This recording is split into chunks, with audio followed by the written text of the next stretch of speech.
Choulin Daf Kuf Lamed, on va commencer le 10e chapitre de la Masechet.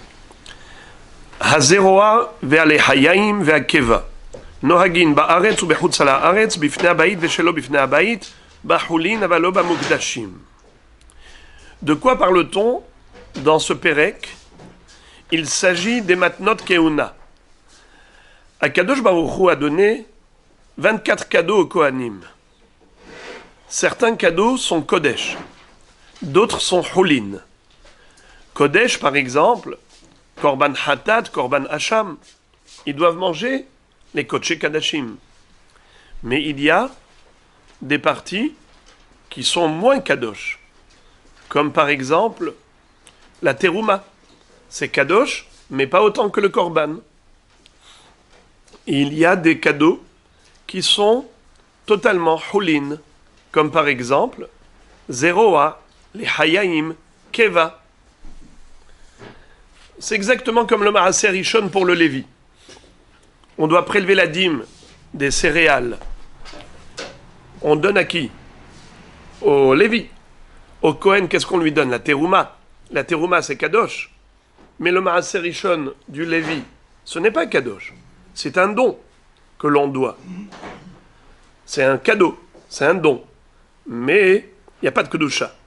Pareil, même vis-à-vis des Kohanim, il y a certaines matanot qui ne sont pas Kadosh.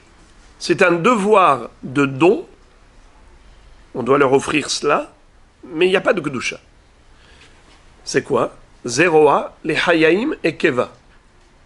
Lorsqu'on va abattre une bête, dès qu'on veut manger une behema, alors après la shrita, il faut donner aux Kohanim les mâchoires, les Hayayim, les mâchoires inférieures, avec la langue. Donc il y a de la joue, il y a de la langue. Il y a également Zeroa, c'est-à-dire la patte avant-bras, la patte avant-droite, pardon. Donc c'est la partie inférieure de la patte, Zeroa, et Keva, l'estomac, l'appareil digestif.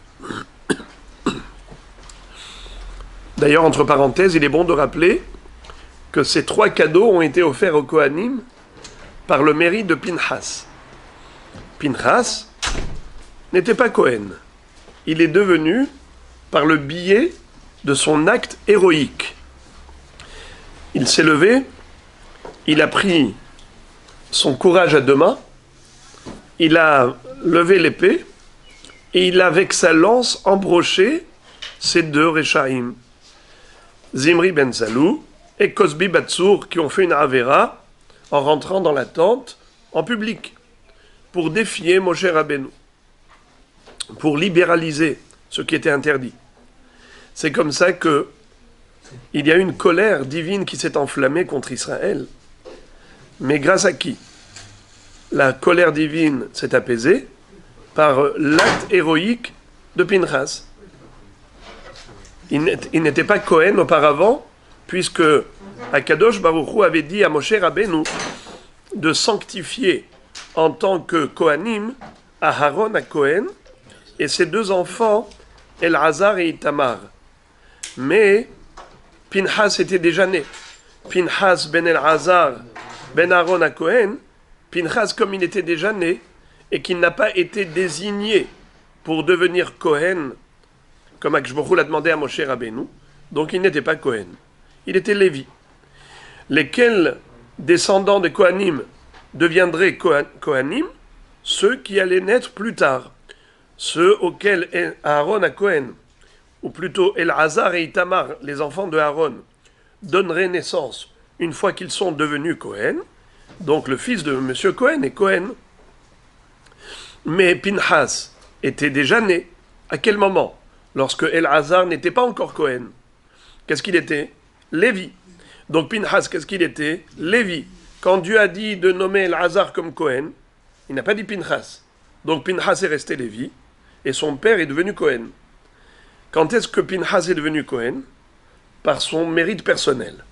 Lorsqu'il a eu le courage d'aller exécuter le rachat, Zimri ben Salou, qui a fait cette avéra en public avec du Hilul Hashem.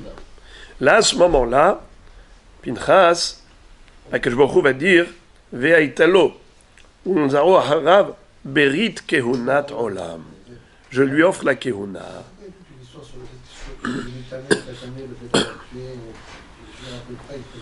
Alors écoutez jusqu'au bout. Si vous écoutez jusqu'au bout, vous n'aurez plus de questions. Alors, Hachamim disent que Lonit Kahen Pinchas Ad Sheharago les Zimri. Au moment où Pinchas a fait cet acte, il est devenu Kohen. Donc à ce moment-là, quand il est devenu Kohen, il ne fallait pas qu'il se rende impur par contact avec le mort. Et l'un des miracles, en effet, c'est que Zimri ben Salou n'est pas mort au moment où Pinchas le tenait encore. Mais il avait déjà poignardé. Donc il était déjà devenu Kohen. J'ai dit, Lo nitkahen Pinchas ad sheharago les Zimri. Et Akadosh Baruch Hu va dire, les trois membres qui ont participé à cet acte héroïque de Kiddush Hashem vont être récompensés. À savoir, Vaikach Romach Beyado. Bayad, ils ont eu 0 Et ensuite, il a frappé où? El Keva, El Akuba. Vetaisha, El Kovata. Donc, Keva, il a reçu comme cadeau l'appareil digestif. Et également, lorsqu'il a fait le tour du Mahané Israël avec ses 2 Réchaïm qu'il soutenait comme ça avec son bras, il les a jetés à terre et il va dire à Kadosh Baruch Hu, Ribono shel Olam, tu as foudroyé 24 000 personnes du Ham Israël par une épidémie terrible qui a donné la mort à 24 000 personnes d'Israël à cause de ces 2 Réchaïm. À Kadosh Baruch Hu, tu veux tuer tout le peuple juif à cause de ces 2 imbéciles. Havatan à la karka, il les a jetés à terre. Vayahamod Pinchas vaifallel. Le pasuk dit dans Teilim, Pinchas est tenu devant Dieu et il a prié. Vaifallel asa pelilot emkono. Donc il a utilisé les mâchoires. 0 avec le romah. Et la keva, c'est keva. Et la kovata. Et la tfila, c'est avec les mâchoires. Donc je va donner au Kohanim encore un cadeau. C'est les lechayaim, les mâchoires. Ces 3 cadeaux, 0 les hayaim et keva, ce sont des cadeaux qui ne revêtent pas de dimension de sainteté. Contrairement au korban hatat et hacham que les kohanim doivent manger dans un état de sainteté, dans le hazara du Beth Amikdash, parce que c'est sacré. Contrairement à la terouma qui est également sacrée, et qu'un kohen impur n'a pas le droit de manger. Ce n'est pas le cas de 0 les hayaim et keva, qui eux n'ont aucune dimension de sainteté. C'est juste un don, un cadeau que l'on doit offrir aux Kohanim. Ça fait partie des cadeaux qu'Akadosh Baruch Hu leur a octroyés. Alors maintenant, ce chapitre, ce pérec là qu'on va étudier, va traiter de 0 les hayaim et keva et de différents détails relatifs à cette mitzvah. Donc comme on vient de le dire, à chaque fois que nous, juifs, on abat une bête, rituellement, on lui fait la shahita, il faut donner au Kohanim 0 les hayaim et keva. À 0 les hayaim et keva, nohagim ba'aretz ou bechutz la'aretz.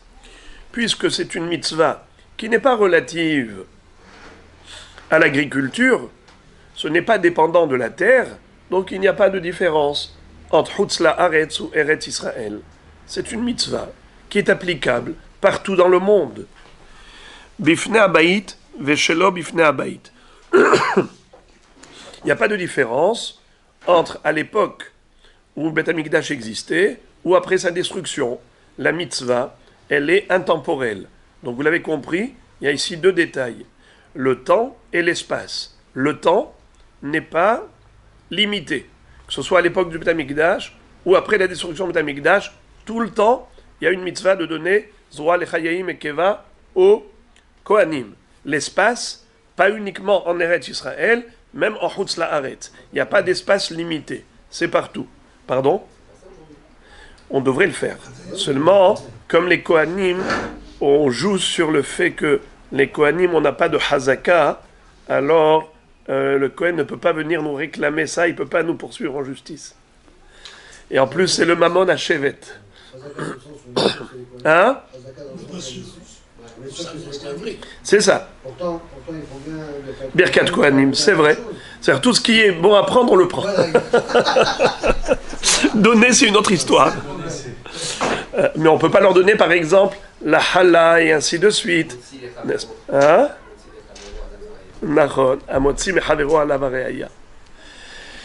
Alors, d'ailleurs, c'est pareil pour les Lévim. On ne donne pas le Maaser Rishon au Lévi. On devrait. Certains le donnent. On continue. Vous nous excusez.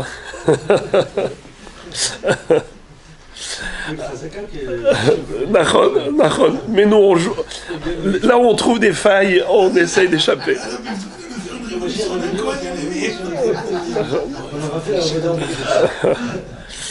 On continue. Donc, non, il faut qu'il amène une preuve de sa chazaka. Et ensuite, Rashi nous dit, ces deux détails sont inutiles. De nous dire que c'est intemporel et que ce n'est pas limité dans l'espace, ce sont deux évidences. Pourquoi? Comme on l'a déjà dit, que c'est seulement ha-mitzvot atluyot ba'aretz qui sont sectorisés. Les mitzvot qui sont dépendants de la terre, en effet, ne sont applicables qu'en Eretz Israël, pas en Chutz la'aretz. C'est normal. Mais, qu'est-ce que tu as besoin de me dire?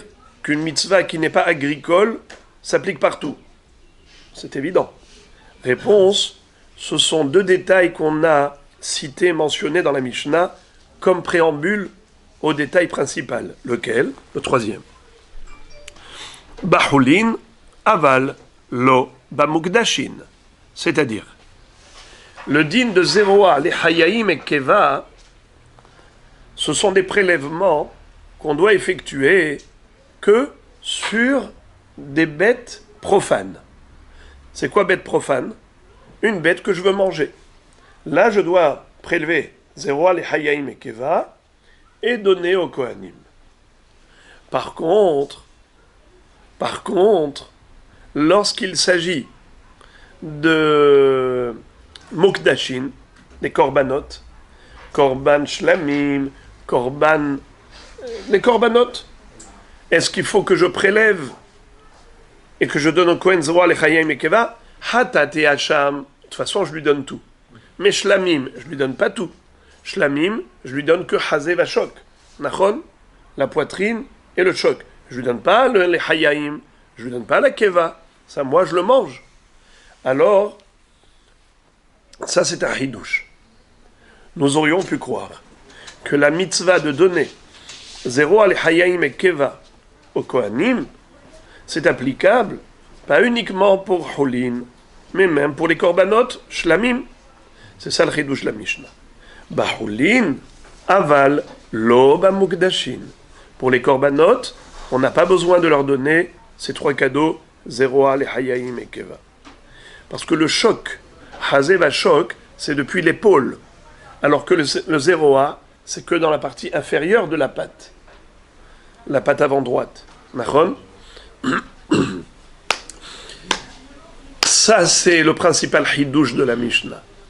Et comme on devait nous dire, Bahulin, avalo, bamukdashin, n'est-ce pas? Alors on nous a dit, attention, cette différence, cette distinction, elle est nécessaire, nous l'enseigner. Ça oui, ça non. Ça veut dire, de Hulin oui, de Mukdashin non.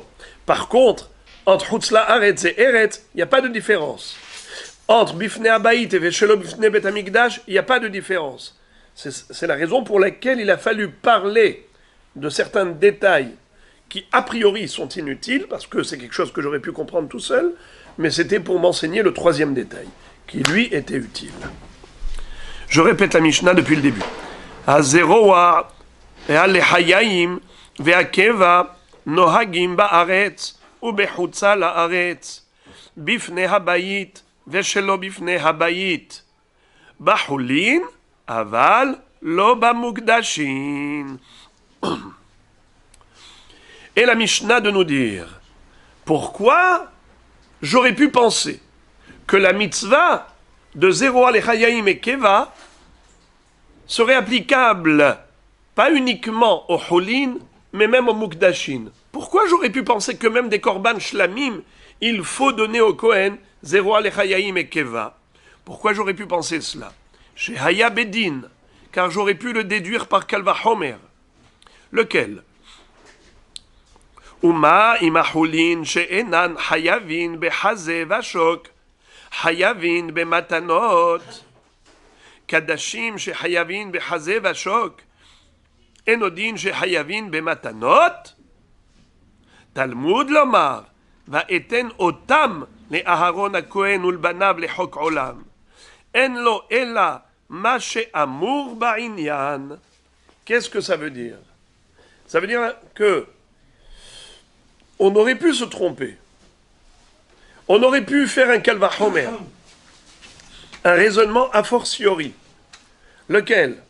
C'est de dire que si déjà, pour les Holin, où on n'a pas d'obligation de prélever la poitrine, Chazé. En hébreu, comment vous dites la poitrine? Chazé. Choc, la patte, à partir de l'épaule. Il n'y a pas de mitzvah de donner Chazé Vachok à partir d'une bête rouline au Kohanim. Et malgré tout, j'ai une mitzvah de prélever quoi? Zeroa, Lechayaim et Keva pour donner au Kohanim. Alors, pour le Korban Shlamim, où nous avons l'obligation d'offrir au Kohanim le Chazé Vachok, c'est sûr qu'il faut leur donner Zeroa, Lechayaim et Keva. C'est comme ça que j'aurais pu raisonner, éventuellement.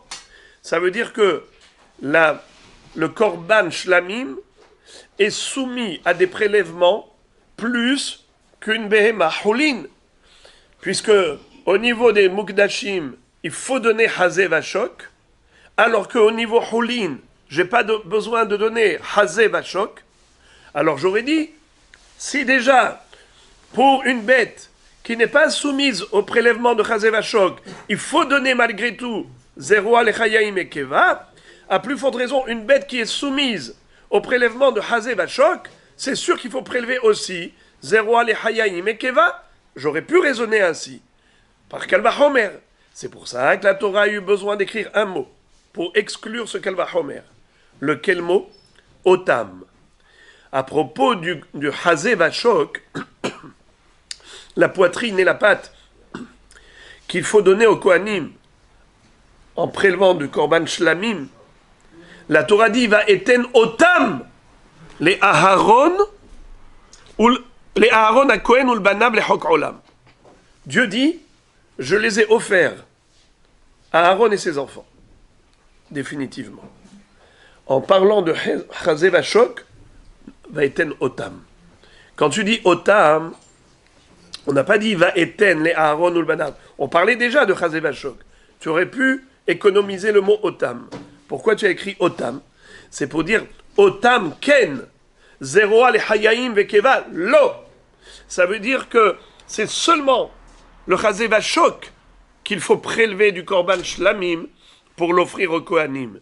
Mais tu n'as pas besoin de prélever le zeroa, les hayaim et keva pour l'offrir au Kohanim.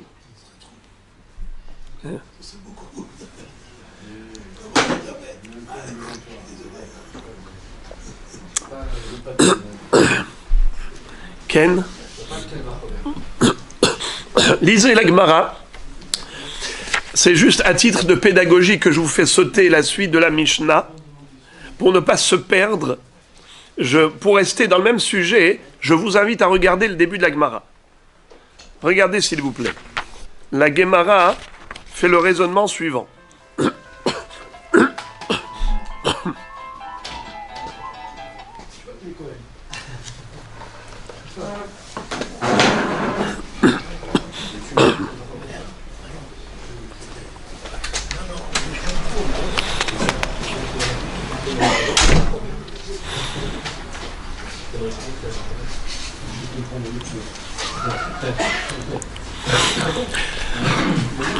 Écoutez La pircha. Qu'est-ce que c'est que pircha? Pircha, c'est une remise en cause, c'est une objection. La Gemara va objecter par rapport à ce qu'elle va Homer. Elle dit, je suis étonné de ce qu'elle va Homer. Regardez la Gemara. Tama dekatav rahamana otam. Ha lavachi. Hava amina. Kodashim hayavim bematanot. Ika le mefrach. Malechulin. Sheken hayavim babechora. La Gemara dit, sur quoi tu t'es appuyé pour dire qu'on aurait pu se tromper et croire que il faudrait prélever des korbanot shlamim, pas seulement le chazé vachok, mais même zéro les chayaim et keva. Et donc il fallait écrire le mot otam pour exclure cette erreur. La Gemara dit, mais je comprends pas. Je peux te montrer qu'il y a des mitzvot qui sont applicables au Holin et pas au Mukdashim. Et on ne fait pas ce qu'elle va Homer. Si déjà pour Holin qui n'ont pas cette mitzvah, qui n'ont pas certaines mitzvot, par exemple, Prora, Bechor, est-ce qu'il faut donner au Kohen le Vlad, c'est-à-dire le Bechor, d'une bête qui était Kodesh? Non. Le Bechor d'une bête qui est Kodesh, je ne la donne pas au Kohen. Et pourtant, le Bechor d'une bête qui est Holin, je donne au Kohen. Est-ce que je vais dire qu'elle va Homer? Si déjà une bête qui est Holin, pardon, oui, c'est déjà une bête qui est Holin, je dois donner je dois prélever Hazé Vachok, je dois donner, zéro Alechayaim et Keva, alors qu'elle va Homer. Kalva Homer pour les Kodashim, où on doit donner au Kohanim, Hazé Vachok, on doit donner. Alors c'est sûr qu'on doit donner aussi le Bechor. Tu as déjà fait une fois un Kalva Homer pareil? Jamais. Tu ne dis pas, si déjà pour Holin, qui est Holin, je donne zéro à l'Echayaim et Keva, Nachon, à plus forte raison que pour les Mukdashim, il faudrait donner zéro à l'Echayaim et Keva.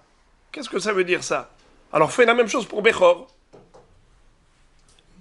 Si déjà le Holin, on ne donne pas Hazé Vachok, il n'y a rien à donner au Kohanim, malgré tout je lui donne au Bechor, alors Kalva Homer des Kadashim, où on doit donner le Hazé Vachok au Kohanim, c'est sûr qu'il faut lui donner le Bechor. Tu as déjà fait un Kalva Homer pareil? Non.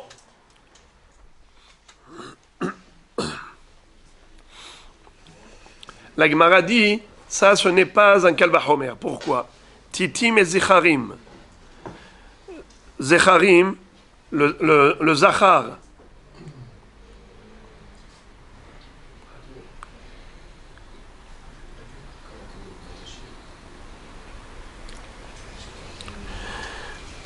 Est-ce qu'il existe une mitzvah de prélever d'un Bechor, de prendre un Bechor mâle?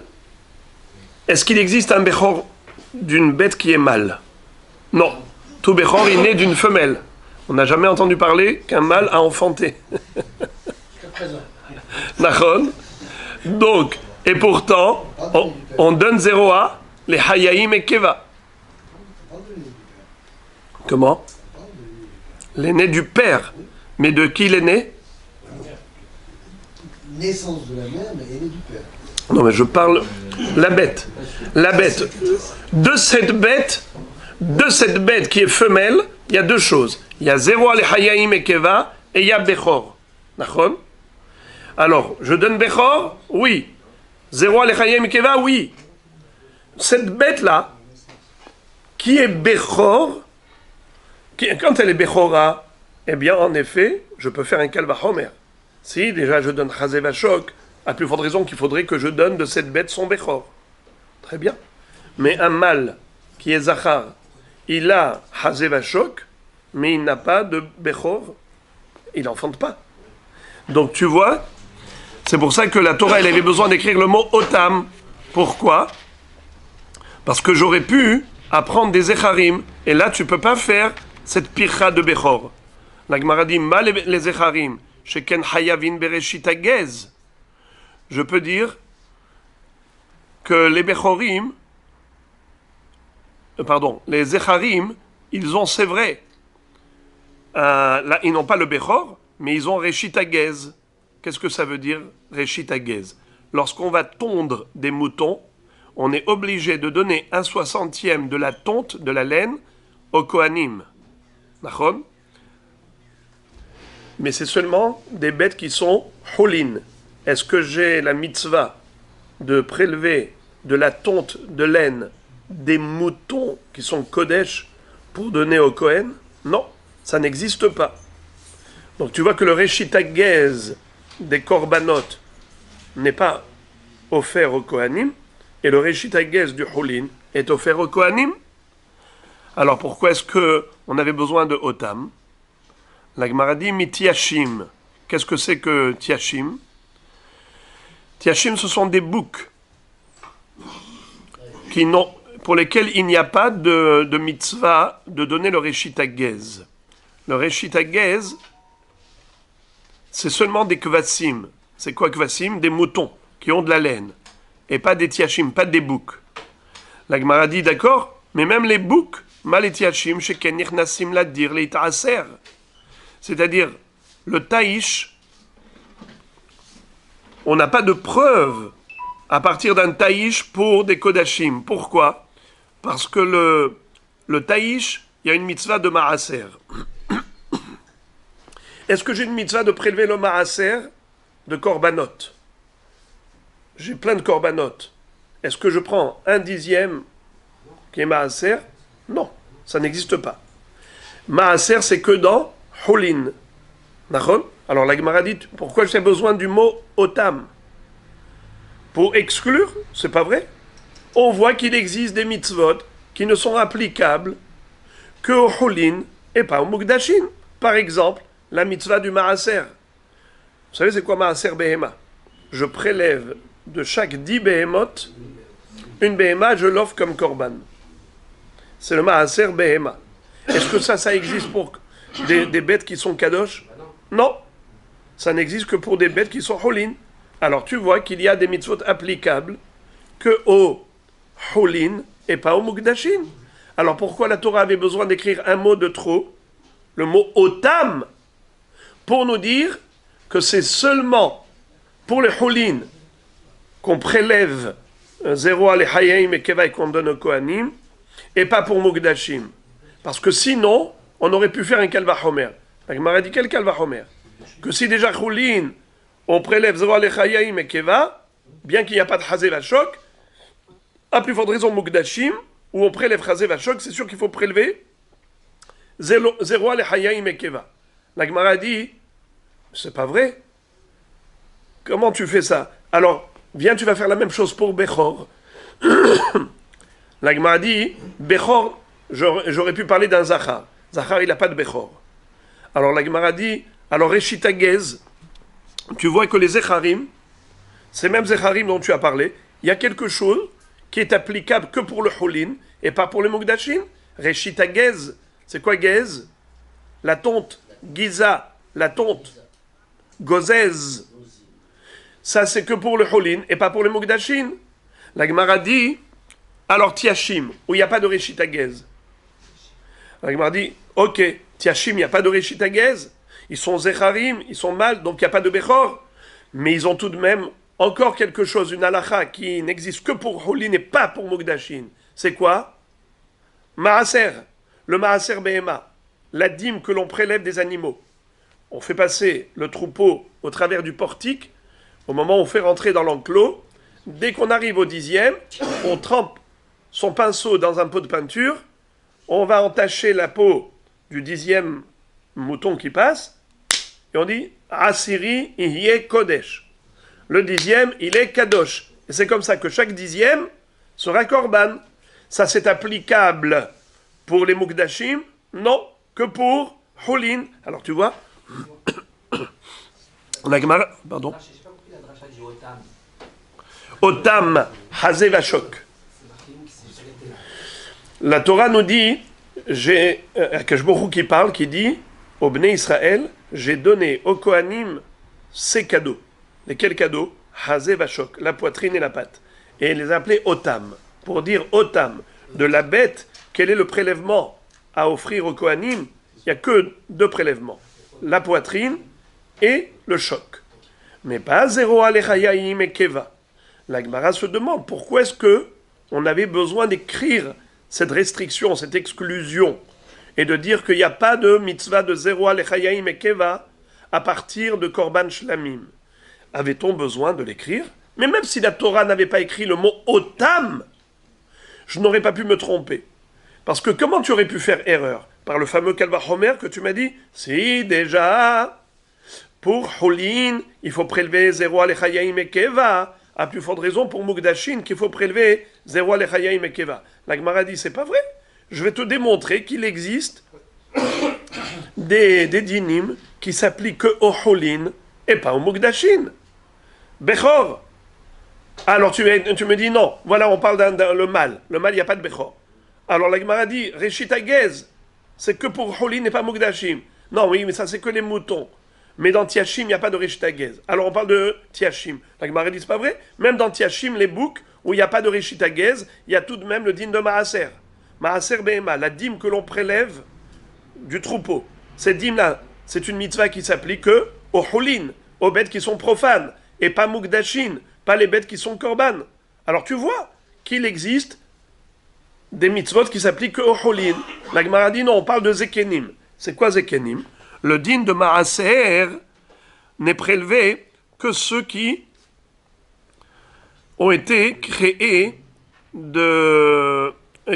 qui sont nés pendant l'année. C'est-à-dire que chaque année, on devait prélever les moutons de l'année. Aser te aser, shana shana. Chaque année. Mais les ékénim, les moutons qui sont déjà passés par l'enclos et qu'on a déjà comptabilisés, qui ont déjà été comptabilisés, ceux-là, l'année suivante, ne sont plus soumis au maaser. Alors, la Gemara dit, Zekenim, sheken nichnesu kvar ladin leitaser. La Gemara dit, qu'est-ce que ça veut dire? Les Zekenim ne sont pas soumis au prélèvement. Mais c'est normal, parce que l'année dernière, ils sont déjà passés. Mais les Zekenim, sheken nichnesu ladir leitaser. Mais les Mukdashim, on a dit qu'ils sont patours complètement. Alors la Gemara dit, Ela belakouach veyatom. Qu'est-ce que ça veut dire la kouach et qu'est-ce que ça veut dire yatom? Il y a une halakha très spéciale à propos du maaser behema. Il y a des animaux qui ne sont pas soumis au maaser. C'est lesquels? Ce sont des troupeaux qui n'ont pas été... des troupeaux qui ont été achetés. C'est-à-dire, ce n'est pas des petits qui sont nés chez moi. Ceux qui sont soumis au prélèvement, le Hassiri Kodesh, le 10e, je l'offre comme sacrifice en tant que Maaser Behema, ce n'est que des bêtes qui sont nées dans mon troupeau. Mais si j'ai acheté ces bêtes de l'extérieur, il n'y a pas la mitzvah de Maaser. Ça s'appelle la kouah. C'est quoi la kouah? Acheter. Il n'y a pas de mitzvah de Maaser Behema pour un troupeau acheté. Deuxième exclusion, c'est le yatom. C'est qui yatom? Le petit mouton qui est orphelin. C'est-à-dire que sa mère est morte au moment de la naissance. Lorsque la mère est morte au moment de la naissance, ce petit n'a jamais eu de mère. Celui-ci, il passe pas dans le cadre du maaser. C'est pas par sentiment, c'est une halakha stricte, rigoureuse, à tête froide. Si le troupeau, si la bête elle est achetée, si la bête elle est yatom, eh bien dans ces deux cas de figure, la Torah nous dit, cette bête n'est pas concernée par la mitzvah du maaser behema. De ce fait, dans ces bêtes-là, voilà, tu vois que ces deux-là, ils sont pturim mina maaser depuis le début. C'est pas dans l'année. Hein? S'il y en a 9 qui ont passé l'année, et que le 10e vient l'année. À la naissance, on dit orphelin. Il n'y avait pas de maaser. Oui, le 10e. Est-ce qu'on les considère comme... Celui qui est né. Comme s'ils avaient... Non, vous avez raison. Il n'y a pas d'association. Pas d'association. On rentre dans les 10. Il peut y avoir des anneaux, il n'y a pas de maaser, il n'y a pas eu les 10. Exactement. Si on n'a pas rempli les conditions, il n'y a pas de maaser. Ouais, je vois passer. Alors la Gemara dit mal et la kouach veyatom shekenich nasin beminan la dir litaaser. Ça veut dire que malgré tout, ce n'est pas une référence parce que bien que en tant que yatom ou en tant que la kouach, il n'est pas concerné par la mitzvah, mais il appartient à la catégorie des bêtes qui sont concernées par la mitzvah. La Gemara répond, elle dit non. Beminan ka'amart, kadashim nami, beminan nirnasin, la dir litaaser. La Gemara dit, si tu parles déjà de la catégorie, eh bien, pareil pour les mukdashin. Les mukdashin aussi appartiennent à des catégories qui sont soumises au maaser. Par exemple, un mouton korban, un bœuf korban.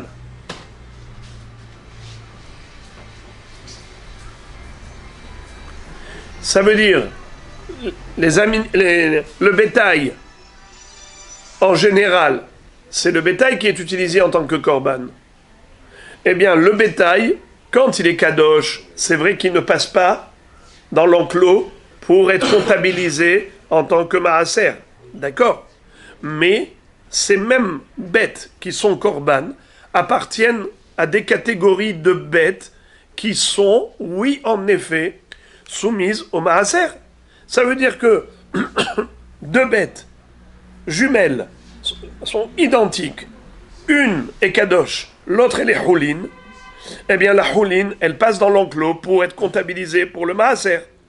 Donc celle qui est korban, elle appartient à la catégorie de celle qui est soumise au maaser. Exactement comme tu m'as dit par rapport au lakouah et yatom. Qu'est-ce que tu m'as dit? La bête qui est yatom, la bête qui est lakouah. Bien qu'elle n'est pas concernée par le maaser, mais elle appartient à une catégorie qui est concernée par le maaser. La Gemara dit, si c'est ça ta question, la réponse elle est évidente. C'est pareil pour les mukdashim aussi. Les mukdashim, eux-mêmes ne sont pas concernés par le maaser, mais ils appartiennent à une catégorie qui peut être concernée par le maaser. Donc ça fait que il n'y a plus de différence entre houlin et mukdashim au niveau du maaser. Alors maintenant, le Kalvachomer est toujours valable. Si le Kalvachomer est toujours valable, on comprend pourquoi la Torah avait besoin d'écrire le mot otam pour exclure. Davka holin avalo mukdashin. Le prélèvement de Zéroa, les Hayaim et Keva que l'on doit donner au Kohen à partir de toutes les bêtes qui sont holin, c'est uniquement holin, mais pas des bêtes qui sont kadosh comme les shlamim, desquels on prélève le chazé vachok. C'est uniquement le chazé vachok et pas Zéroa, les Hayaim et Keva. Mais si la Torah n'avait pas écrit le mot otam, alors on aurait pu se tromper et dire, si déjà les holin qui ne sont pas soumis au chazé vachok, il faut donner Zéroa, les Hayaim et Keva, à plus forte raison, shlamim, qui sont soumis au Hazé Vachok, c'est sûr qu'il faut donner Zéroa, les Hayaim et Keva. Voilà pourquoi la Torah avait besoin de te le dire noir sur blanc, qu'il n'y a pas de Hiyuv de donner Zéroa, les Hayaim et Keva à partir des bêtes qui sont Kodesh. La Gemara maintenant pose la question à l'envers. Ve'ihyu hulin hayavin behazé vachok mikal vachomer uma kodashim she'en hayavin bematanot hayavin behazé vachok hulin shehayavin bematanot enodin sheyu hayavin behazé vachok. La Gemara dit, maintenant que tu m'as convaincu, alors je vais utiliser ta force contre toi. Vous connaissez ce système? Vous dites c'est comme ça le judo. Alors, utiliser ta force contre toi. Comment ça? Maintenant, après tout ce parcours, toute cette analyse, tac, tac, tac, tac, j'ai essayé de te pousser dans tes retranchements. Et tu as toujours réussi à trouver des échappatoires. Chaque fois, tu m'as trouvé des preuves pour dire que non, c'était finalement nécessaire. D'accord. Tu m'as convaincu. D'accord? Conclusion. Le din de Zéroa, les Hayaim et Keva ne s'applique que pour Hulin et pas pour Mukdashin. D'où je l'apprends? Du Pasouk. Lequel Pasouk? Vaeten otam les Aharon ou les Aro, comment dit la Mishnah? Vaeten otam les Aharon à Kohen ou le Banav les Chok Olam. En lo elam mashe amour ba'inyan.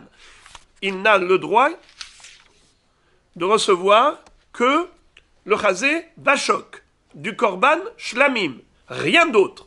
C'est Heder. Alors maintenant,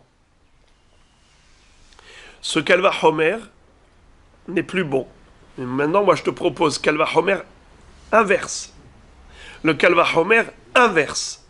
Maintenant que tu m'as dit que il n'y a pas de mitzvah de donner zéro à l'Echayaim et Keva d'un korban shlamim, mais uniquement Hazé Vachok. Alors maintenant, je peux te proposer le raisonnement suivant. Qu'en est-il du Hazé Vachok d'une bête qui est Hulin? La poitrine et l'épaule d'une bête qui est Hulin. Quoi? Non. Hulin, je mange pour moi, j'ai pas besoin de donner au Kohen. Question, pourquoi? Normalement, on devrait donner au Kohen. Et pourquoi on devrait? Par Kalva Homer, par un raisonnement d'a fortiori. Si déjà le Mukdashin, qui n'est pas soumis à la mitzvah de zéro à l'Echayaim et Keva, tout de même, on doit prélever le Hazé Vachok et le donner au Kohen, la poitrine et l'épaule, alors les Behemoth qui sont Hulin, qui sont soumis à la mitzvah de zéro à l'Echayaim et Keva, Kalva Homer qu'il faudrait leur donner aussi le Hazé Vachok, et donc ils devraient recevoir pas 3 cadeaux, mais 5 cadeaux. C'est pas un cadeau. Les deux, on dit que tout le monde. Les deux autres ne sont pas. Ils s'entendent bien, ce qu'il y a dans de ces deux obligations, un cadeau aussi. L'obligation, c'est un cadeau. Ça veut dire, la Torah nous demande d'offrir cadeau aux Kohanim, ces 3 halakim, zéro l'Echayaim et Keva. Mais elle nous a pas dit qu'il faut leur donner aussi la poitrine et l'épaule, n'est-ce pas? La Gemara dit, mais nous connaissons la règle. La Torah, elle est commentée par 13 codes. Il y a 13 codes pour commenter la Torah. La Torah nidreshet bishlosh esremidot. C'est quoi les shlosh esremidot? Bekalva homer. Bigzera shava. C'est quoi un kalva homer? Raisonnement d'a fortiori. Eh ben voilà, je te propose un kalva homer. Si déjà, je dois leur donner zéro à l'Echayaim et Keva, à plus forte raison qu'il faut que je leur donne Chazé Vachok. Car si tu vois que dans Mukdashin, je ne prélève que le Chazé Vachok et je n'ai pas l'obligation de prélever zéro à l'Echayaim et Keva, à l'envers. Je n'ai pas l'obligation de prélever zéro à l'Echayaim et Keva, et pourtant il faut que je leur donne Chazé Vachok, alors Hulin, pour lesquels la Torah m'a dit, il faut leur donner zéro à l'Echayaim et Keva, c'est sûr qu'il faut leur donner également Chazé Vachok. Est-ce que tu as une preuve contre ce Kalva Homer? Vas-y, allez, casse-moi ce Kalva Homer. La Gemara dit, oui, je le casse. Comment? Amarkra, veze ihye mishpat ha-kohanim. Ze in mide aharina lo. À propos de Zéroa, les Hayaim et Keva, la Torah écrit un mot très spécial, spécifique, lequel? Veze. Bravo. Quand on disait, c'est le désignable absolu. C'est qu'on montre du doigt. C'est restrictif. C'est ça et rien d'autre. À propos de Zéroa, les Hayaim et Keva, qui est le prélèvement à partir des bêtes Hulin, après abattage rituel, on veut manger de la viande, on te dit attention, donne d'abord Zéroa, les Hayaim et Keva au Kohanim. Ces 3 parties-là, la Torah dit, Vézé, c'est la seule chose que tu dois prélever de ta bête. Je ne te demande aucun autre prélèvement. Donc, voilà comment on a abouti à à la réponse par rapport à cette question. Parce que là-bas, c'est au pluriel. À chaque fois, la Torah emploie des termes qu'elle a choisis. Ici, c'est otam, ici, c'est zé. C'est pas tout le temps le même terme. Le principal, C'est l'intention. C'est que derrière ce mot se cache une intention. Quelle est l'intention? Restriction. Bien sûr. Otam velo acherim. Ze velo acher. La Gemara maintenant nous dit, d'accord, j'ai bien compris, tu m'as convaincu, mais pas totalement. Et la tama de katav rahamana ze halav hachi hava amina hulin hayavin behaze vashok vehaba'e tenufa ki echalinufinu iya baray lifne Hashem ktiv iya gavay kame'ayel hulin na'azara hilkach lo efshar. La Gemara dit, je ne comprends pas. Qu'est-ce que tu es en train de me dire là? Tu me dis que le hazevashok d'une bête holine n'a pas besoin d'être offert au Kohanim. Et d'où tu le déduis? Du mot zé. Nachon? Tu sais, je n'avais pas besoin de cela. Maintenant la question elle est à l'envers. Le mot zé que la Torah écrit pour m'exclure le chazé-vachok du holin, une bête normale, t'as pas besoin d'offrir la poitrine et l'épaule au Kohen, t'avais pas besoin d'écrire un mot en plus dans la Torah. Zé velo acher. Zé, zéro al hayayim keva, velo chazé-vachok. Répétons, c'est quoi zé? Zé, zéro al hayayim keva. Velo et non pas chazé-vachok. T'as pas besoin de prélever chazé-vachok d'une bête qui est holin. Sous-entendu, que si la Torah n'avait pas écrit le mot spécial de zé, j'aurais pu me tromper et croire qu'il faut leur donner 5 choses. Zéroa, lechayaim, keva, plus hazé, vachok. Excuse me. D'où tu me sors ce hazé, vachok? Kalva homer. Quel kalva homer? De mukdashim. Mukdashim, d'accord? Si déjà mukdashim où il n'y a pas de zéroa, lechayaim et keva, il y a hazé, vachok. Alors, pour Hulin, où il y a Zoa, Lechayaim et Keva, c'est sûr qu'il y a Hazé Vachok. Il y a une notion de Dayo Laba Min Hadin Liot Kanidon. Répétons. Dayo Laba Min Hadin Liot Kanidon. Ça veut dire quoi? Bravo. Quand tu apprends quelque chose par comparaison, alors il faut que le dérivé ressemble à l'origine. La source d'enseignement, il y a des détails dans cette source d'enseignement. Ces mêmes détails, tu dois les appliquer au dérivé. Qu'est-ce que tu as fait? Tu as comparé B au A. Tu as comparé le B au A. Alors, s'il y a des halachot dans le A, tu dois les appliquer au B, car d'où tu connais la halacha dans le B grâce au A, alors tu dois appliquer tous les détails. Hazé Vachok. Pour Hulin, comment tu aurais pu le savoir? Par Kalva Homer. Par comparaison. Hulin, Mugdashin. Mais le Hazé Vachok des Mugdashin, il y a un détail, lequel? Tenoufa. C'est quoi Tenoufa? Le balancement. Le Kohen est le propriétaire du Korban Shlamim, la main sous la main dans la main, les deux vont devoir soulever ce prélèvement, le Hazé Vachok, et faire le balancement. Molir ou mevi, ma'ale ou morid, molir ou mevi. Tenoufa lifne Hashem. C'est quoi Tenoufa? Le balancement. Vehenif. Yenifenu à Kohen. Lifne Hashem. Alors la Gemara dit, si le Hazé Vachok de Hulin, tu le déduis du Hazé Vachok de quoi? De Kodesh, alors tu devrais lui appliquer quel halakha, quel détail? Tenoufa, le balancement. Mais à propos du balancement, qu'est-ce qui est écrit? Lifne Hashem, le pasouk. Comment est-ce qu'il s'exprime? Comment il s'exprime le pasouk? Je vous lis.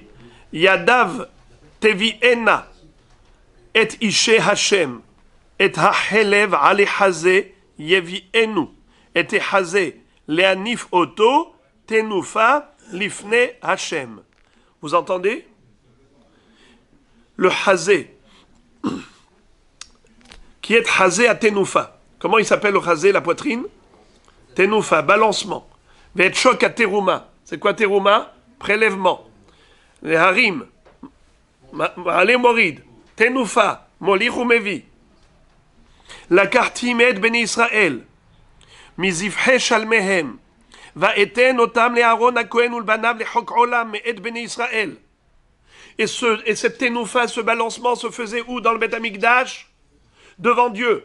Je vous lis le pasouk. Yadav tevi ena et ishe Hashem et hachelev ale chazé. Il mettait le chelev sur la poitrine. Yevienu et chazé lehanif oto tenoufa lifne Hashem. 3 mots. Tenoufa lifne Hashem. Le balancement se fait devant Dieu. C'est-à-dire où? Dans le Beth Amikdash. Bravo. Les amis, le chazé vachok de Choulin, tu le déduis d'où? D'où tu l'as déduit? De chazé vachok, des korbanot, des mukdashim, des shlamim. Mais chazé vachok des shlamim, c'est accompagné de quel détail?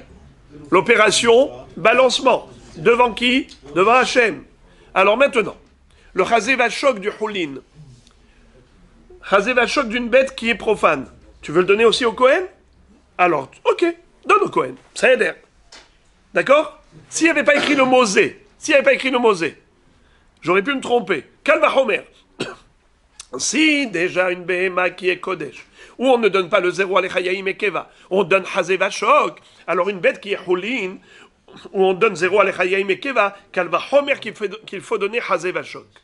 Pour ne pas faire cette erreur, la Torah elle a écrit le mot Zé. Zé, zéro ale hayaim et keva, et pas chazé vachok. La Gemara demande, elle dit, mais t'as pas besoin d'écrire le mot Zé. Même si tu n'avais pas écrit le mot Zé, j'aurais pu le savoir tout seul, qu'il est impossible de nous obliger à donner le chazé vachok d'une bête choulin au Kohen. Tu veux savoir pourquoi c'est impossible? C'est juste impossible. Parce que s'il fallait lui donner, eh bien il aurait fallu lui donner dans les mêmes conditions que le chazé vachok d'un korban. Et le chazé vachok d'un korban, dans quelles conditions c'est donné? Avec tenoufa. Et où elle se fait la tenoufa? L'ifne Hashem. Alors maintenant, viens. Chazé vachok du Choulin, donne-lui, fais tenoufa. Où tu fais la tenoufa? Où tu fais la tenoufa? Dans le Beth Amikdash? Tu peux pas faire entrer de la viande Choulin au Beth Amikdash. Tu vas le faire dehors, là, tu vas faire la tenoufa dehors, c'est pas l'ifne Hashem. Donc c'est impossible. Puisque c'est impossible, donc c'est une évidence qu'on n'a pas la mitzvah de donner le chazé vachok au Kohen, puisque je ne peux pas lui appliquer à ce chazé vachok les règles d'un chazé vachok, un kodesh. Alors, pourquoi la Torah avait besoin d'écrire le mot zé? Le mot zé, il est de trop. Si c'est pour m'exclure le chazé vachok du Choulin, pas besoin, ça va de soi. Regardez le langage de la Gemara, c'est très beau. La Gemara dit comme ça. Et la tama de katavrachamana zé. Ça veut dire que la raison pour laquelle tu m'exclus le chazé vachok des bêtes qui sont Choulin, c'est parce qu'il y a écrit zé à propos de zéro alechayaim et keva pour exclure le chazé vachok. Halav hachi. Mais si la Torah n'avait pas écrit le mot zé, hava amina, j'aurais pu dire Choulin hayavim bechazé vachok. Les Choulin sont soumis au chazé vachok. Vehabae tenoufa. Mais pourtant, on a besoin de tenoufa, de balancement, l'ifne Hashem, hechalinufinhu. Où est-ce que tu voudrais qu'il le balance? Ce chazé vachok des Choulin. I abarai, c'est quoi abara? À l'extérieur. Bra. I abarai, si tu veux qu'il fasse ça à l'extérieur, c'est impossible. Pourquoi? L'ifne Hashem ktiv. La Torah exigeait que ce soit fait, ce balancement, devant Dieu. I a gavaï. Et si tu vas me dire, gavaï, c'est quoi gavaï? À l'intérieur du Beth Amikdash, c'est aussi impossible. Pourquoi? Kamerayel Choulin la Hazara. Il fait rentrer du profane dans le Beth Amikdash. La Torah nous a interdit. Il y a une interdiction de faire entrer du Hulin dans le Beth Amikdash. Regarde, Hilkach lo efshar, Hilkach lo efshar. Donc c'est juste impossible. Si c'est une bonne réponse, alors la question se pose, à quoi sert le mot zé? Puisque déjà par raisonnement intellectuel qu'on vient maintenant de proposer, on a déjà compris qu'il n'est pas possible de nous obliger à offrir le chazé vachok au Kohanim des bêtes qui sont choulines. Alors dans ce cas-là, la Torah n'avait pas besoin de me le dire clairement. Donc le mot zé s'avère être de trop. À quoi sert-il, puisqu'on le sait, que la Torah n'écrit rien pour rien? La Gemara nous dit comme ça. Et la zé, la mali, le zé à quoi il sert? L'egder Rav Hizda, pour l'enseignement que va nous enseigner Rav Hizda. De'amar Rav Hizda, hamazik matenot kehuna, o she'achalan patur mileshalem. Qu'est-ce que ça veut dire? Que si quelqu'un s'est autorisé de faire du mal au Kohanim, comment? Il a brûlé des matanot keuna. Il a brûlé des cadeaux qu'on aurait dû offrir au Kohanim.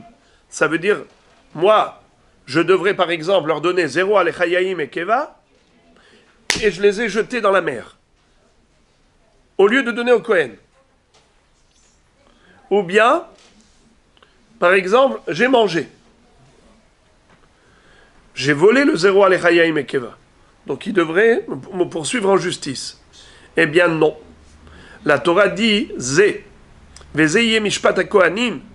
Zé, c'est seulement lorsque l'objet est présent, c'est là que le Kohen peut me le réclamer. Il me dit, hé, tu me dois le 0 alechayaim et keva. Parce qu'il est zé. Parce que je peux désigner le 0 alechayaim et keva. Mais si je l'ai jeté dans la mer, qu'est-ce qu'il me réclame? La valeur monétaire. C'est pas le zé. C'est le kézé. C'est kazé. C'est pas zé. Donc la Torah me dit, le Kohen ne peut pas te poursuivre en justice. Si par exemple tu as mangé le 0 alechayaim et keva,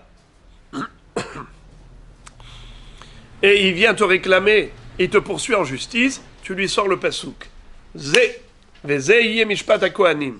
Lorsque les 0 alechayaim et keva sont là, il peut me réclamer. Mais si ça a été perdu ou consommé par le Israël, le Kohen ne peut rien dire. Alors, à ce propos, la Gemara dit, Goufa, à propos de cette halakha, Amar Rav Hizda, Hamazik matnot keuna, Oshe achalan patur mileshalem. Maitama, Ibaitima dirtiv ze, Veibaitima mishum davale mamon shen lo tovaim. Qu'est-ce que ça veut dire? Pour quelle raison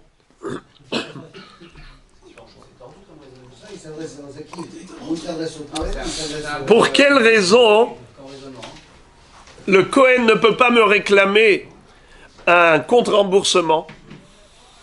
Pourquoi est-ce qu'il ne peut pas me réclamer ce remboursement? En me disant, tu m'as mangé mon 0 alechayaim et keva qui me revenait de droit, et bien maintenant paye-moi sa valeur monétaire. Aujourd'hui vous payez ici 200 shekels le kilo de viande, à Natania dans le meilleur des cas. Alors dans ce cas-là, tu me payes, c'est 1000 shekels. Tu m'as mangé ici pour 1000 shekels de viande. Alors, Rabotai, qu'est-ce qui se passe? On a deux raisons pourquoi on n'est pas redevable. Uno, parce que la Torah écrit Vézé, ce qui veut dire que c'est seulement si le 0 alechayaim et keva sont là présents physiquement, c'est là qu'on a un devoir de don, de cadeau à offrir. Mais il y a une deuxième raison. C'est que tout simplement, ça s'appelle Mamon HaShevet. Mamon Shen Lo Tovaim. Ça appartient au Kohanim. Mais à quel Kohen je dois cela? Je dois au Kohanim. Mais lequel Kohen peut me poursuivre en justice? Je peux lui dire, mais je ne suis pas obligé de te donner à toi, je donnerai à un autre Kohen. Et l'autre, je lui dirai, je donnerai à un autre Kohen. aucun ne peut devenir le plaignant, mon antagoniste, mon adversaire, auprès du tribunal. Donc il ne peut pas me poursuivre en justice. Voilà donc la deuxième raison pour laquelle celui qui a été mazik, ou bien qui a mangé le matnot keuna est patour. La Gemara dit, j'ai une question sur la deuxième raison. Métiv et vezei mishpat hakohanim melamed she'amatanot din lema ilcheta lav leotzian bedayanin. Qu'est-ce que ça veut dire?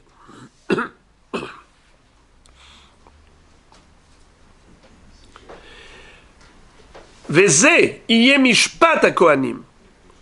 Mishpat hakohanim. La Torah nous enseigne au travers de ce pasuk, melamed she'amatanot din. Qu'est-ce que ça veut dire, Vezei mishpat hakohanim et ha'am? La Baraïta dit clairement que ce pasuk vient m'enseigner que les matanot c'est un din. Ça veut dire quoi din? A priori, ça voudrait dire les otsi abedayanim, comme quoi le Kohen peut réclamer son dû et le dayan va forcer le plaidant à donner au plaignant ce qui lui revient de droit, à savoir, le Kohen est en droit de réclamer les matanot keuna, zéro alechayim et keva, vezeye mishpat hakohanim, meta'am zovhe hazevach. Alors qu'est-ce que tu me dis là? Tu es en train de me dire que il n'est pas hayav de lui donner. Pourquoi? Parce que c'est mamon shen lotovaim. Ça peut pas être une raison. Quand tu me dis encore vezé, ça veut dire qu'il peut lui réclamer que quand c'est mamash ba'ain, encore j'accepte. Zé, c'est le désignable absolu. Il faut que ce soit physiquement présent. Et ça, il lui réclame auprès de quoi? Des dayanim. Il réclame auprès des dayanim, ça j'ai compris. Mais, quand tu me dis que c'est pour une autre raison, c'est parce que Bichlal, il lui dit, qui es-tu toi? Je te connais pas. Qu'est-ce que, en tant que Kohen, tu me réclames? Moi, j'ai un cousin qui est Kohen. J'ai un ami qui est Kohen. J'ai un autre voisin qui est Kohen. Je suis pas obligé de te donner à toi. Et donc, à chacun, il va donner la même réponse et il s'en sort. Si c'est cela la raison, comment tu comprends la Braïta qui dit clairement Hamatanot din. Ça veut dire quoi din? Din, apparemment, ça veut dire Sheachol leotzi abedayanim.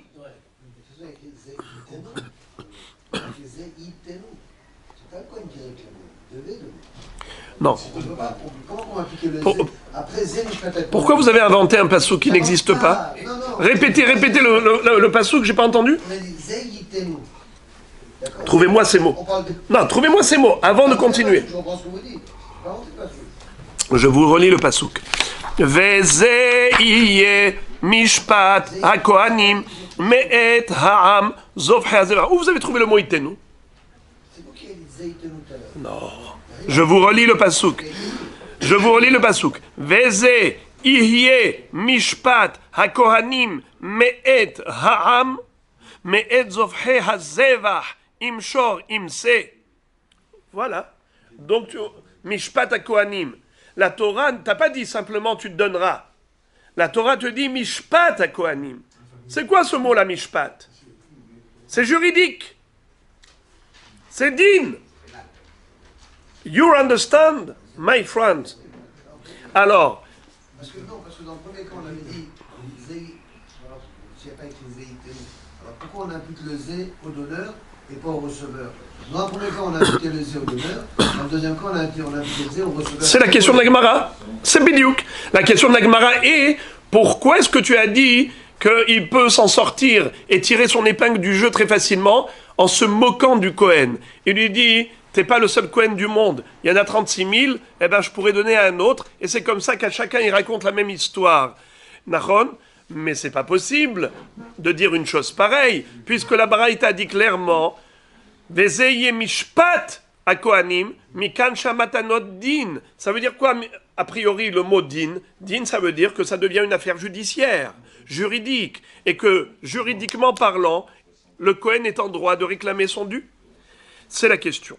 La Gemara de répondre Lo, les holkam bedayanim, ou Rav Shmuel bar Nachmani, d'Amar Rav Shmuel bar Nachmani, Amar Rabbi Natan, Minayin she'en notnim matana lekohen am haaretz, sheneemar, vayomer la'am, liyoshvei Yerushalayim, latet menat, hakohanim ve'alviim, למען יחזקו בתורת השם.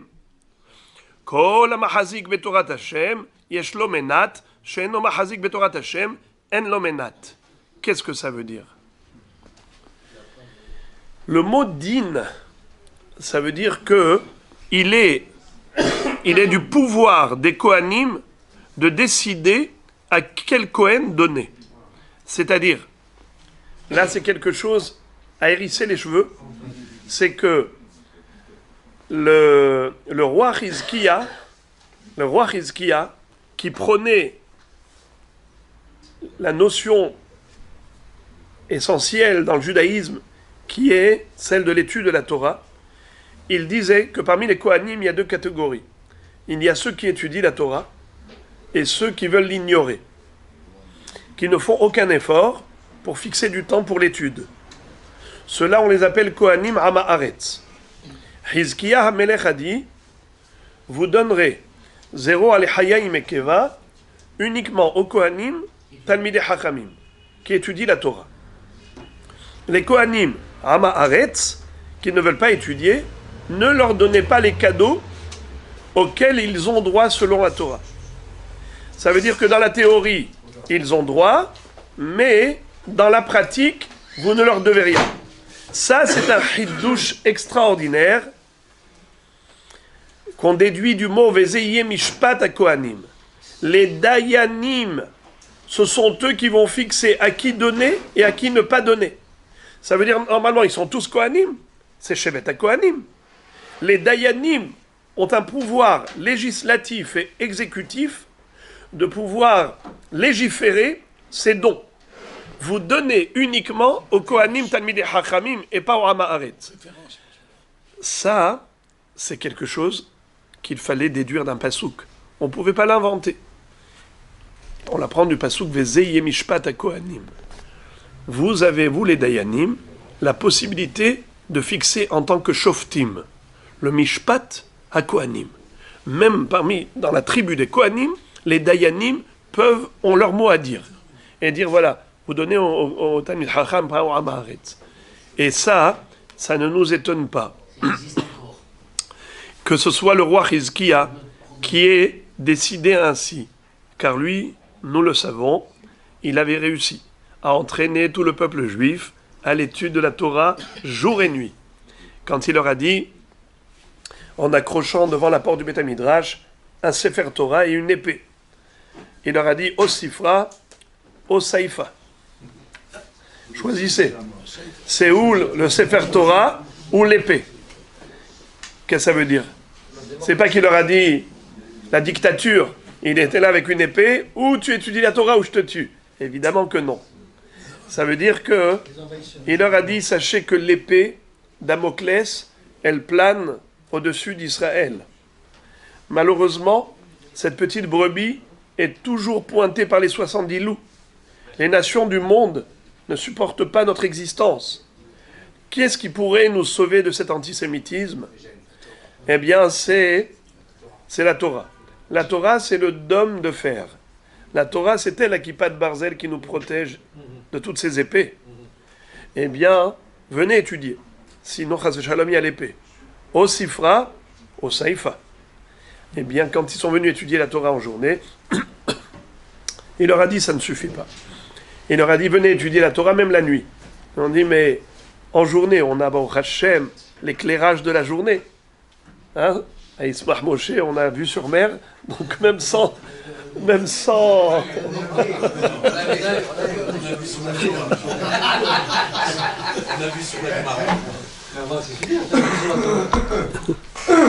la sur la belle mer. Donc la vue avec la lumière de l'extérieur, on pouvait étudier. Mais la nuit, il leur a dit, la nuit, ne vous inquiétez pas. Moi, je vais vous fournir l'huile nécessaire pour allumer des veilleuses. Et ils étudiaient Torah jour et nuit. À tel point qu'il n'y avait plus de am haaretz dans tout Eretz Israël. Ils ont fait une statistique, ils ont trouvé que même les enfants âgés de 4-5 ans, connaissaient les sujets de Tum'a et Tahara, les sujets les plus complexes de la Torah.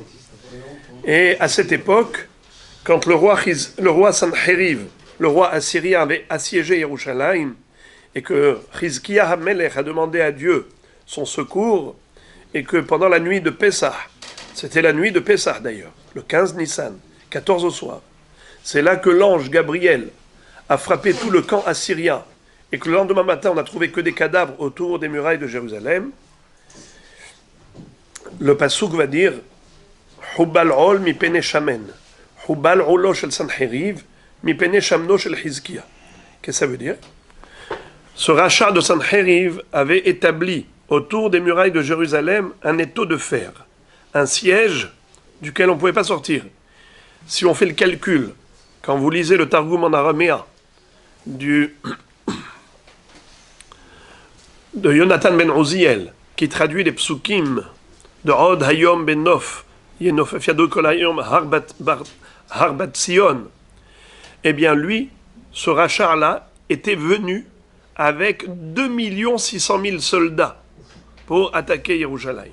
Il avait conquis le monde entier. Et à chaque fois qu'il allait conquérir un pays, il allait annexer à son armée encore les soldats de ce pays conquis. Donc son armée ne faisait que grandir, grandir, grandir. Et pour lui, la cerise sur le gâteau, c'était Yerushalayim.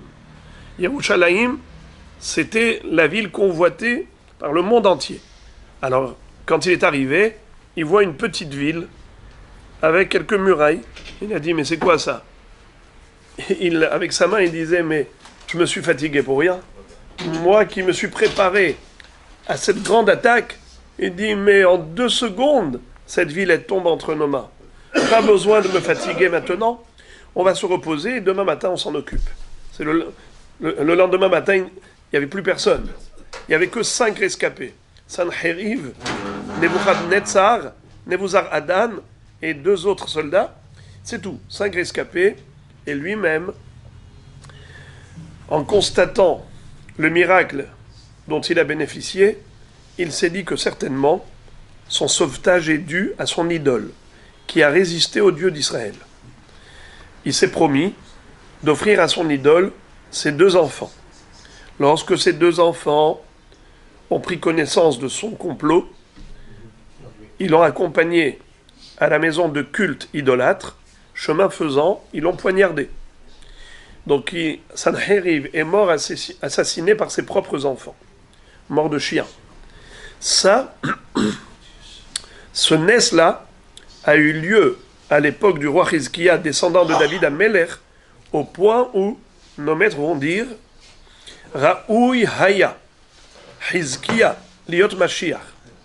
Chizkiah, descendant de David, à une époque où Israël était méritant, puisque tout le peuple juif s'était consacré à l'étude de la Torah, donc on avait toutes les conditions requises pour avoir la Géoula. En plus, Sancheriv représentait Gog ou Magog. On sait que les grandes puissances qui viendront attaquer Israël à la fin des temps tomberont au pied des murailles de Jérusalem. Nachon, et comme c'est écrit dans le Pasuk, dans l'Haftara, Eten les Gog Sham Mekom Kaver.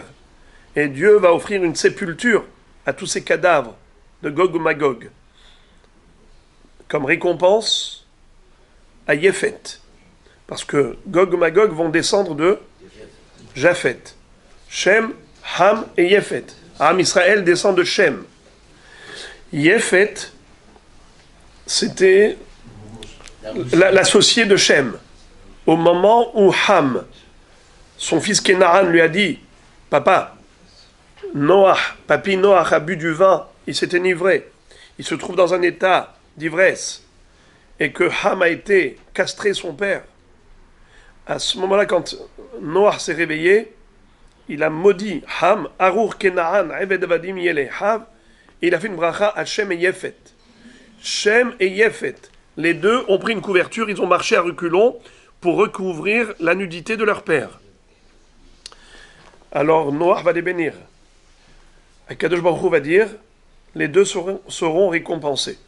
Shem donnera naissance au peuple juif qui sera recouvert du tzitzit, le talit. Le talit est une mitzvah de couverture. On recouvre notre corps avec un objet de mitzvah.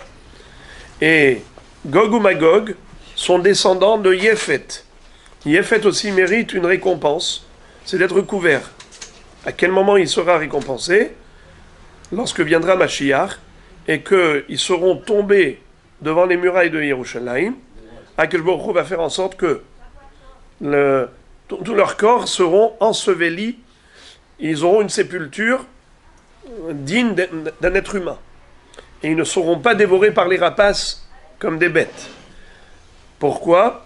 Parce qu'il a couvert son père. Il a voulu préserver sa dignité. Akadosh Baruch Hu préserve leur dignité. Mais quelle est la différence entre les descendants de Shem et les descendants de Yéphet? Les descendants de Shem seront recouverts par le tzitzit, qui est une mitzvah, et les autres seront recouverts par le kever, la tombe. Et avec 4 millénaires d'écart, la récompense de Shem, c'est tzitzit au moment de Matan Torah, 2448 ans après la création du monde, et Yéphet, 6 millénaires après, c'est au 6e millénaire. 3500 ans d'écart. Pourquoi? Parce que s'écrit Vaikar Shem Vayéphet et Simla. Shem, c'est lui qui a pris l'initiative de recouvrir son père. Il a dit à Yéphet, viens avec moi. Yéphet n'a pas pris l'initiative. Il n'a été que entraîné. C'est pas lui qui a décidé de faire la mitzvah. Son frère lui a dit, viens, il est parti avec lui. Quelle différence entre un mort et un vivant? Le vivant prend des initiatives. Le mort, on s'occupe de lui. On le traite. Il est pris en charge. Il ne peut pas lui-même s'enterrer. Il ne peut pas lui-même s'occuper de sa propre sépulture. Il est mort. Donc la même chose, 2 personnes. Il y en a un qui agit avec vitalité, dynamisme, enthousiasme pour l'accomplissement de mitzvah. D'autres, si on leur propose, il réfléchit.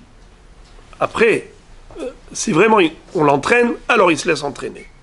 Ça ne suffit pas. La récompense de Shem, c'est sur un corps vivant, tzitzit. La récompense de Yéphet, c'est sur un corps mort. Et avec autant de millénaires d'écart au niveau de la récompense, parce qu'au niveau de l'action, il y avait 1 seconde d'écart. Vaikar Shem, va Yéphet. Shem dit à Yéphet, allez, prends, attrape les couvertures. On va les couvrir, papa. La différence d'1 seconde au moment de l'accomplissement de la mitzvah, ça nous donne des différences de millénaires au niveau de la récompense. Quand vous prenez un bâton, vous faites ça. Au niveau du sommet, vous voyez, il y a eu 50 cm d'écart. Mais au niveau de la base, il y a eu 1 mm d'écart. Ça veut dire qu'à la base, ce qu'on fait nous ici, sur Terre, ça nous paraît des actions tellement anodines, tellement banales. Ça peut paraître à nos yeux tellement banal. Mais dans le ciel, nos actions ont un impact. Imaginez-vous un bâton qui va d'ici jusqu'au ciel. Et vous faites ce mouvement circulaire. Ici, c'est 1 mm. Là-bas, c'est des milliards de kilomètres. Ça veut dire que il y a... Ce monde-là s'appelle le monde de la contraction. C'est le monde de la contraction. Olam ha-tzimtzum. Tout est metzumtzam. Mais l'exemple que je donne, c'est comme un bouton sur lequel on appuie et ça peut éclairer toute une ville. Quand vous allez à la centrale électrique qui donne de l'électricité pour toute la ville, là-bas, vous appuyez sur un bouton, vous avez coupé l'électricité de tous.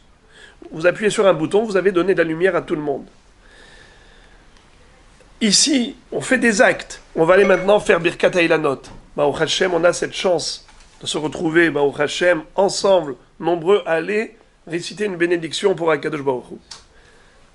Combien de temps ça va nous prendre? Quelques minutes. Mais on ne peut pas imaginer combien de lumière ça apporte dans tous les olamot au moment où on va faire un shevach à Akadosh Baruch Hu. Alors sans plus tarder, on va prendre chacun son livre et Be'ezrat Hashem, on y va.